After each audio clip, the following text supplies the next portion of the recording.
Bienvenue à tous. Aujourd'hui, je vous propose de découvrir mon top 5 des meilleurs fangames Pokémon. Des projets passionnés qui méritent vraiment qu'on s'y attarde. Installez-vous bien, c'est parti. Top 5, on commence direct avec un gros morceau, The Gem of Mine. Critiquez pas mon accent anglais s'il vous plaît. Ce fangame te place dans une nouvelle arène d'un village en tant que son champion. Tes objectifs, regagner la confiance des habitants qui se sentent trahis à cause des précédents champions et défendre ton badge. En tant que champion, vous allez devoir vous spécialiser dans un type et aider à développer la ville pour déverrouiller de nouveaux contenus. Tout le principe de ce jeu réside en deux phases. La première où vous affrontez les challengers se présentant à vous en défendant votre badge. La seconde, elle, va vous permettre de capturer de nouveaux Pokémon, d'explorer des zones et de construire des bâtiments de la ville. Tout ça avec l'argent que vous allez gagner en battant les dresseurs. Les deux phases se complètent très bien, l'histoire n'est pas prise de tête. Il inclut une phase d'exploration et un système de renommée ainsi que des Pokémon régionaux. Un excellent début pour ceux qui voudraient commencer les fangames. Oh les gars, surtout n'hésitez pas à lâcher un petit pouce bleu et vous abonner. Ça soutient énormément l'équipe. N'hésitez pas non plus à passer en commentaire. On lit tous vos messages. Allez, retour à la vidéo du futur roi des VTubers. Numéro 4 de ce classement, PokéMMO. Vous en avez marre de partir seul à l'aventure, tu voudrais voyager avec tes potes, j'ai exactement ce qu'il te faut. Dans PokéMMO, partez à la conquête des régions des 5 premières générations, Kanto, Johto, Hoenn, Sinnoh et Unis. Une difficulté plus élevée que les versions d'origine, créez et customisez votre propre personnage, combattez et affrontez vos ennemis, le tout sur un jeu en français, parfait pour ceux qui sont fâchés avec l'anglais. Bien sûr, qui dit MMO dit événement, et ce jeu n'est pas en reste avec une communauté très active. Libre à vous de participer aux nombreux événements comme des tournois contre d'autres joueurs, ou bien simplement partir à la chasse aux shiny.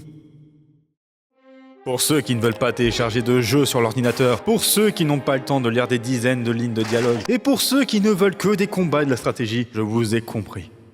Numéro 3 de ce classement, Pokérogue. Jouable sur navigateur, ce jeu vous propose de partir vivre votre aventure de manière très simpliste. Tu rencontreras des Pokémon, tu les combats, tu fuis, tu captures, c'est toi qui vois frérot. À la fin, quoi qu'il arrive, tu auras la chance de faire des achats et de récupérer des objets, des Pokéballs, des potions, des objets passifs. Ce jeu, bien que disponible en français, va vous demander pas mal de temps si vous n'avez pas de chance, car oui, la RNG sera importante ici. De quoi justifier vos tentatives peu glorieuses, ainsi que vos échecs lamentables.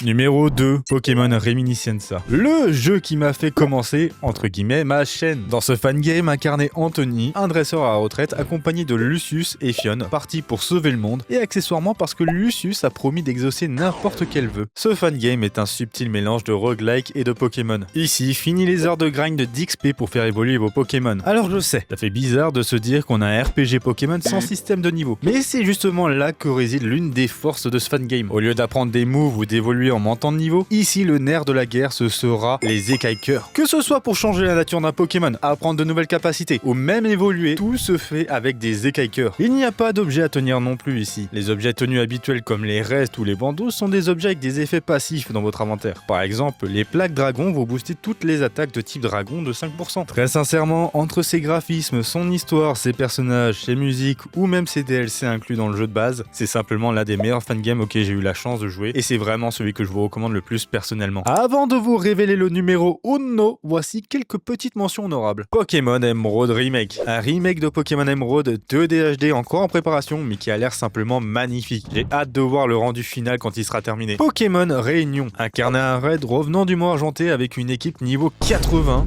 et qui va devoir s'allier avec Belladonis pour sauver le monde de menaces dimensionnelles. Le jeu est très beau visuellement, avec une histoire intéressante et en français s'il vous plaît. Le jeu peut être assez dur pour ceux qui ont l'habitude de juste jouer avec des Pokémon qui sont surentraînés. Ici, vous l'aurez compris, le niveau est d'entrée de jeu très élevé et demandera une préparation à toute épreuve. Pokémon Uranium, le fangame interdit par Nintendo. Ce projet titanesque développé par des fans proposait une toute nouvelle région, plus de 150 Pokémon originaux et un concept inédit autour des radiations. Sorti en 2016 après 9 ans de travail, il a rapidement été interdit par Nintendo pour violation de droit malgré l'engouement des joueurs. Et enfin, le numéro 1. Sans doute certains parmi vous l'attendaient, voici Pokémon Infinite Fusion. Le jeu qui a lancé certains youtubeurs. Le jeu qui vous permet de mélanger deux Pokémon pour en faire un nouveau. Le principe est tellement simple mais tellement efficace. Découvrez un nouveau Kanto avec une difficulté relevée et une histoire modifiée. Des fusions extrêmement stylées, une communauté active, des mises à jour régulières, le jeu est en français, des Pokémon de presque toutes les générations et plus de 220 000 possibilités de fusion. Ce jeu vous permet même de créer des parties personnalisées, ainsi libre à vous de tenter un Nuzlocke ou bien de randomiser votre partie, voire même de tenter le New Game Plus. Je n'ai évidemment pas pu vous parler de tous les fangames et clairement certains méritent d'être mentionnés, mais on se garde ça pour une deuxième partie, vous en dites quoi? On n'oublie pas de s'abonner, de partager la chaîne, de mettre un pouce bleu, ça nous aide énormément moi et toute mon équipe. Un grand merci à tous ceux qui le font. Sur ce, c'était Origini, bye!